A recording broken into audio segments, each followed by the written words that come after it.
बिस्मिल्लाहिर्रहमानिर्रहीम, अस्सलाम वालेकुम। ऑफ द स्क्रीन में खुशामदीद। सामने कराम, रशिया और यूक्रेन की जंग अब मजीद भयानक होती जा रही है। वो ममालिक जो इसमें न्यूट्रल थे या ये कहें कि इसमें सामने नहीं आ रहे थे, खासकर यूरोपीय ममालिक, वो अब बगैर सामने आए यूक्रेन की मदद करना शुरू हो चुके हैं और मुख्तलिफ ममालिक से असलहे की खेप अब यूक्रेन पहुंचाई जा रही है, जिसकी वजह से रशिया को काफी मुजाहमत का सामना करना पड़ रहा है। लेकिन हमारा टॉपिक आज एक ऐसी खबर आप तक लेकर आना है जिसके बाद अब ये जंग जिसे थमना चाहिए था लेकिन अब मजीद भयानक होती जा रही है। रशियन जरीदे से एक खबर निकलकर सामने आई है कि जब से रशिया ने चेचन लड़ाकों को यूक्रेन के खिलाफ अहम टास्क सौंपा है और एक हिट लिस्ट उन्हें थमाई गई है कि ये बड़े बड़े नाम हैं या यूक्रेनी आर्मी के बड़े ऑफिसर्स हैं जिन्हें तुमने टारगेट करना है, और वो अब रशिया में बाकायदा दाखिल हो चुके हैं। उसके बाद से इजरायली स्पेशल फोर्सेस भी यूक्रेन की मदद को पहुंच चुकी हैं। हालांकि ये कोई ऑफिशियल खबर नहीं है या खुलकर इजराइल यूक्रेन का साथ देने को तैयार नहीं है, लेकिन वहां पर काम करने वाले इंडिपेंडेंट सहाफी इस बात की तस्दीक करते नजर आ रहे हैं कि जब से इजराइल ने मुसलमान चेचन लड़ाकों का वहां पर दाखिल होने की खबर सुनी है, उसके बाद से अपनी एक स्पेशल यूनिट को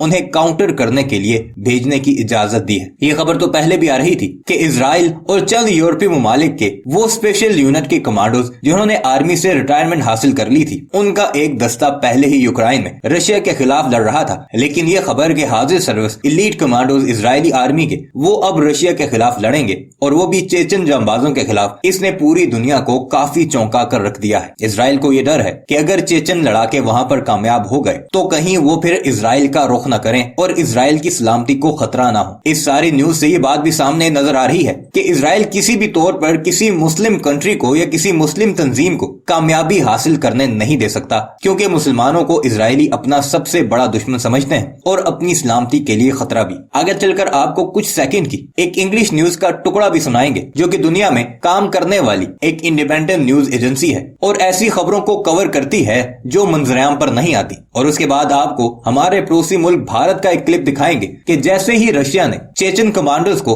यूक्रेन में उतारने का फैसला किया था, उसके बाद से वो कैसे मुसलमानों के खिलाफ प्रोपेगेंडा कर रहे हैं और कैसे एक जल्लाद के तौर पर उन चेचन जांबाजों को पेश किया जा रहा है कि प्यूटन के लिए अपनी जान देने वाले किसी भी प्यूटन मुखालिफ की गर्दन उतार सकते हैं। ये किसी को गोली नहीं मारते, ये गला उतारने वाली फोर्स है। आइए आपको वीडियो पर लेकर चलते हैं और पहले दिखाते हैं डेली अनसीन का एक छोटा सा वीडियो क्लिप और फिर उसके बाद आपको दिखाएंगे भारतीय मीडिया का प्रोपेगेंडा कि किस तरह इजराइल के इशारे पर भारतीयों ने मुस्लिम फोर्स के खिलाफ प्रोपेगेंडा मुहिम शुरू कर रखी है। वीडियो पर आगे बढ़ने से पहले आपसे गुजारिश है कि हमारे इस चैनल को जरूर सब्सक्राइब कीजिएगा और कमेंट सेक्शन में अपनी कीमती राय का इजहार भी जरूर कीजिएगा।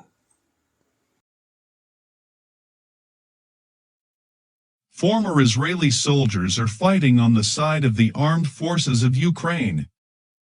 The Israeli news publication Ynet reports that former Israeli military from the elite units of the IDF are fighting on the side of Ukrainian troops and radicals, including groups recognized as terrorist in Russia. As it became known, we are talking about a group of volunteers who decided to join the Ukrainian troops.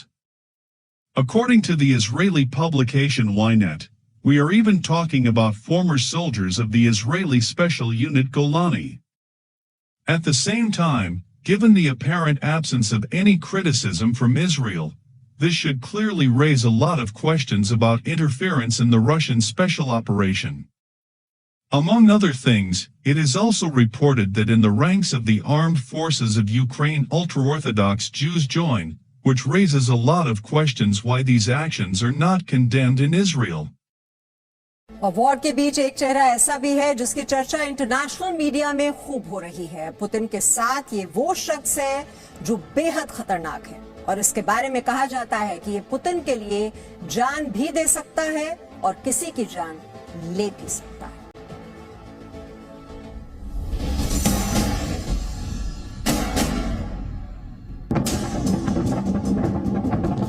वो दुश्मनों को मिसाइलों से नहीं मारता,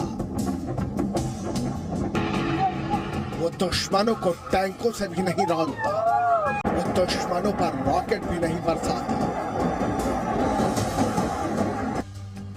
तो फिर क्या करता है? वो दुश्मनों के गले काटता है। वो बेहद खतरनाक है, लेकिन पुतिन का सबसे बड़ा वफादार है। नाम है रमजान कादिरोव। 40 साल का रमजान कादिरोव रूस के चेचन्या प्रांत का प्रमुख है। जानते हैं पुतिन के बारे में रमजान कादिरोव क्या कहता है। वो कहता है, पुतिन की नीतियां और शब्द मेरे लिए कानून है। मैं पुतिन का सिर्फ राष्ट्रपति ही नहीं, एक इंसान के रूप में भी सम्मान करता हूं। उन्होंने हमारे लोगों को बचाया है। वो एक हीरो है, वो ईश्वर का तोहफा है। इस समय जब रूस यूक्रेन पर हमले कर रहा है तो वो अपनी वफादारी साबित करना चाहता है और इसीलिए उसने अपने खतरनाक लड़ाके यूक्रेन भेजे हैं। यूक्रेन का दावा है कि उसने यूक्रेन पर हमला करने आए चेचन्या ग्रुप के लड़ाकों को मार गिराया, जबकि चेचन्या या रूस की ओर से इस दावे की पुष्टि नहीं की गई है।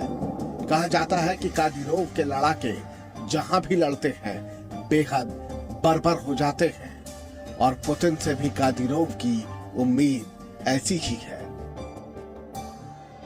दावा किया जा रहा है कि रमजान कादिरोव ने 10,000 लड़ाकों को रूस की तरफ से यूक्रेन में लड़ने के लिए भेजा है। उसके पास रूस की दी गई हिट लिस्ट है। कादिरोव ने यूक्रेन के एक टैंक को तबाह करने पर $20,000 का इनाम रखा है।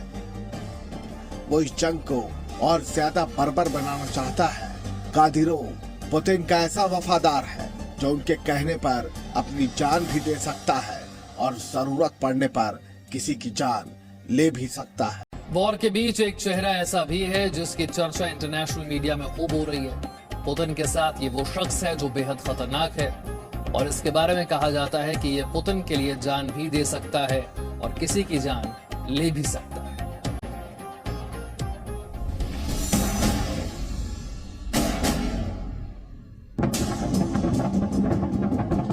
वो दुश्मनों को मिसाइलों से नहीं मारता, वो दुश्मनों को टैंकों से भी नहीं रौंदता। वो दुश्मनों पर रॉकेट भी नहीं बरसाता।